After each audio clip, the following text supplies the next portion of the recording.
Welcome to the AI Checkpoints. You're about to dive into a deep exploration of some truly fascinating tech that's probably already living in your pocket. Today we're unpacking how those mind-blowing real-time generative AI effects you see all over YouTube Shorts actually manage to work instantly on your mobile device. We're pulling back the curtain on an incredibly detailed article from Google Research titled "From Massive Models to Mobile Magic: The Tech Behind YouTube Real-Time Generative AI Effects."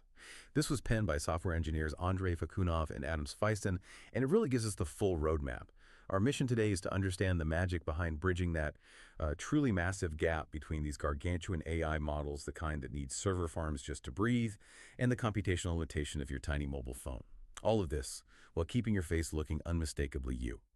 So given the sheer complexity and resource demands of generative AI, how did these researchers even begin to tackle getting it on a phone?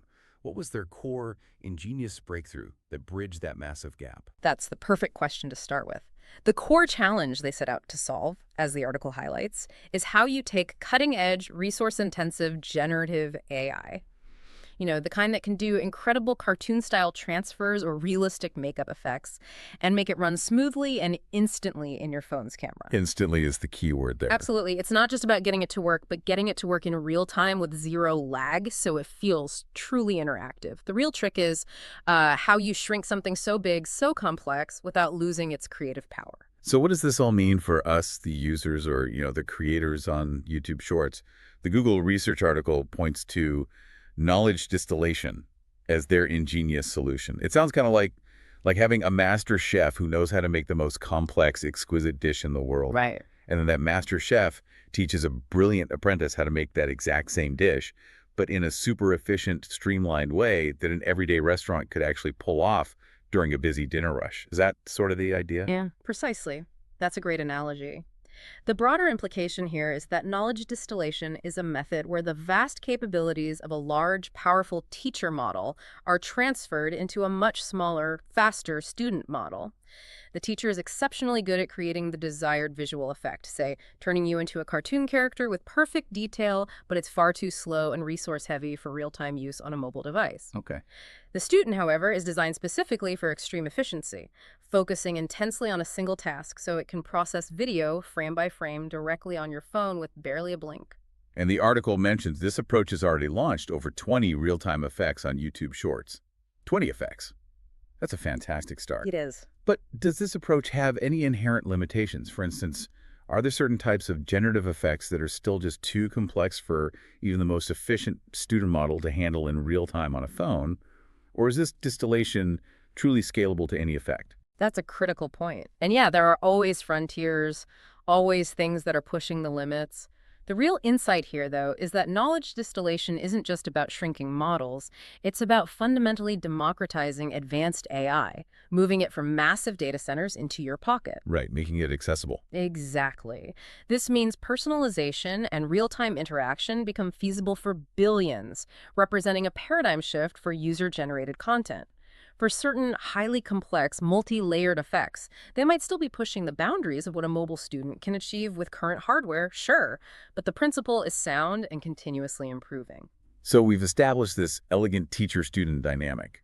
But what are the actual AI models playing these roles? Who's the master chef and who's the brilliant apprentice in this scenario? Right, so the Google research article explains that the teacher models are these large, pre-trained generative powerhouses. Initially, the team used a custom-trained StyleGen 2 model. StyleGen 2, okay. Right. And what was particularly intriguing about StyleGen 2 at the time was its ability to even manipulate facial features using text descriptions when paired with tools like StyleCLIP. Imagine typing, "make me look like a friendly alien," and it could actually interpret that. Wow. That's pretty wild. I was particularly intrigued by their initial use of StyleGen 2. Yeah. How revolutionary was that capability at the time for what they were trying to achieve? Oh, it was groundbreaking. That ability to interpret text and manipulate features offered unprecedented creative control. And then the article states they transitioned to even more sophisticated models like Google DeepMind's Imagen. Yeah. Why the change from StyleGen 2? What did Imagen bring to the table? Well, the move to models like Imagen, which is a diffusion model, marked a strategic shift. It was about leveraging the absolute best available technology to push creative boundaries even further. Imagen significantly enhanced their capabilities for higher fidelity, more diverse imagery, and greater artistic control for the on-device High effects. fidelity, okay. It wasn't just change for change's sake, it was about getting the richest possible output from their teacher. So that's the big brain, the teacher in the cloud. But even with the best teacher, how do you prevent the student model, which is much smaller, from just being a pale imitation? Is there a risk of losing creative fidelity when you shrink it down so aggressively for a phone? What about the student model that actually lives on your phone and does the real-time processing? That's a crucial concern, absolutely, and the architecture of the student model directly addresses it. As the article details, the student is a marvel of efficiency. It's built with a UNet-based architecture. UNet, right, common for image tasks. Exactly. Highly effective design for image-to-image tasks, basically taking one image and transforming it into another. For its encoder, which analyzes the input image, it features a mobile net backbone. NobleNet, designed for phones, yeah. Precisely. Specifically designed for high performance on mobile devices with limited computational resources. This is then paired with a decoder that also utilizes mobile net blocks, ensuring the entire structure is compact, fast, and incredibly optimized for mobile hardware. Every piece is chosen for efficiency without sacrificing too much of the creative power distilled from the teacher. Okay, that makes sense. But before any of this magic happens, you need good data, right? Yeah. Like really good data. The authors emphasize this, stating quite clearly that it all starts with data. Mm-hmm. They built a forced data set using properly licensed images, and they were meticulous. Filtered it to ensure diversity across genders, ages, skin tones, using something called the Monk skin tone scale. That shows a real commitment to making these effects work well for everyone. Indeed, data quality and diversity are absolutely paramount, especially when creating effects that need to be universally applicable and, perform fairly for diverse users.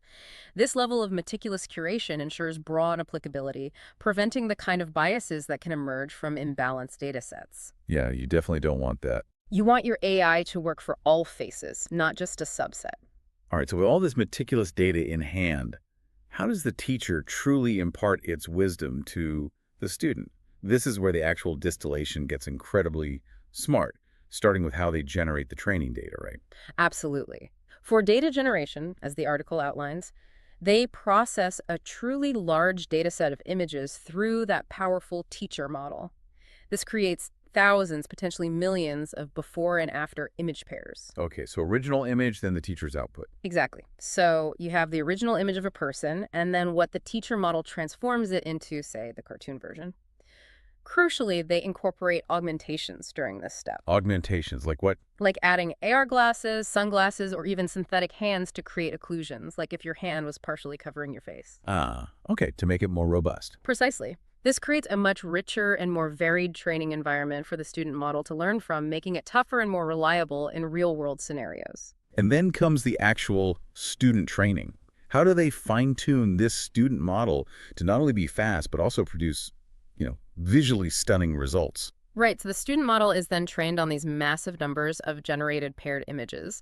To make sure the student model's output isn't just a numerical approximation, but also visually realistic and aesthetically pleasing, they utilize a combination of various loss functions. Loss functions, like Huh? coaches for the AI. Kind of, yeah. Think of them as different specialized coaches telling the student what aspects to focus on. As the article states, they use L1 loss for overall image accuracy, LPIPS, which focuses on perceptual quality, making it look good to the human eye, Important. adaptive loss, which helps handle complex details, and adversarial loss, which pushes the output to be incredibly realistic, almost indistinguishable from, well, real effects. Well, a whole team of coaches. Pretty much. And furthermore, they employ something called neural architecture search to optimize parameters like depth multiplier and width multiplier. This lets them identify the most efficient and performant architectures, specifically tailored to various use cases and the different types of effects they want to create. It's a highly customized, multifaceted approach. Okay, this is getting really interesting. But here's a critical challenge they faced, and one that I think anyone who's played with these effects can relate to. Preserving user identity. When an AI regenerates an entire video frame, especially your face, it can easily distort key features, right? Mm-hmm. It might change your skin tone, subtly alter your glasses, mess with your clothing, making you look subtly or even drastically unlike yourself, like a digital identity crisis. They call this the inversion problem. That's a great way to put it, an identity crisis. And what's fascinating here is that the image editing doesn't happen directly on the pixels you see.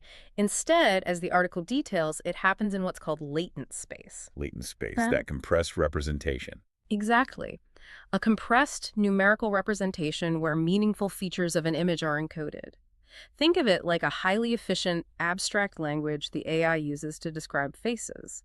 The inversion problem occurs because the model struggles to accurately represent a real person's unique face in this latent space when converting raw pixels to this compressed representation. So if the starting point isn't quite right, Then any edits built upon it will result in a face that isn't quite you.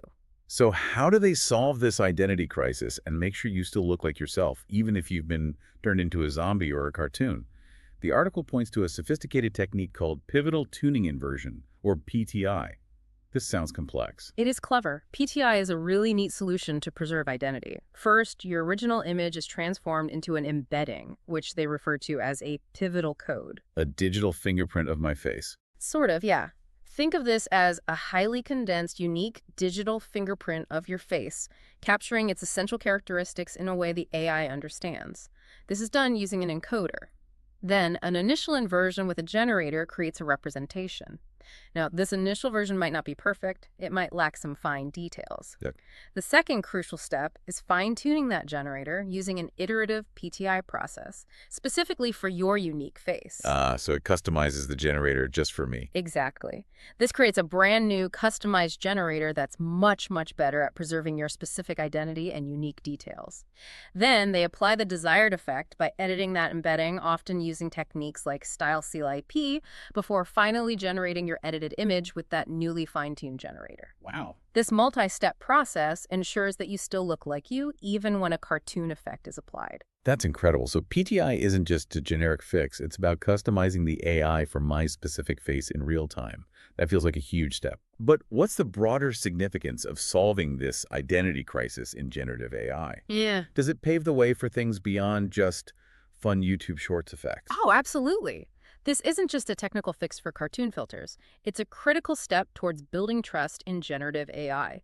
When an AI can edit your image while meticulously preserving your unique identity, it unlocks possibilities for sensitive applications. Like what? Like virtual try-ons for clothing that actually look right on you, personalized digital avatars that truly represent you, or even more sophisticated personalized content creation tools.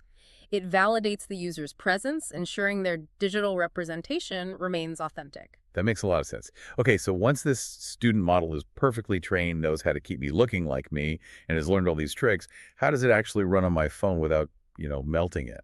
The answer, according to the article, is MediaPipe from Google AI Edge. Right. Stepping back, the broader implication is that MediaPipe, which is an open source framework from Google, is really the unsung hero here. Infrastructure. Exactly. It's designed specifically for building cross-platform, multimodal ML pipelines.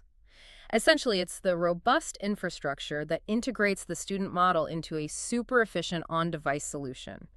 It handles everything from the input video to the final composite, making sure all the pieces work together seamlessly and quickly on diverse hardware. So what's the actual pipeline on your phone, step by step, when you hit record and want to turn yourself into, say, a zombie? Okay, the on-device inference pipeline works in 4 key steps, as described in the article. First, the MediaPipe face mesh module goes to work, detecting one or more faces in your live video stream. Finds the face. Got it. Second, because those student models are incredibly sensitive to face alignment, the pipeline computes a stable, rotated crop of your face. Aligns it perfectly. Right. This ensures the model always sees your face consistently, regardless of how you tilt your head.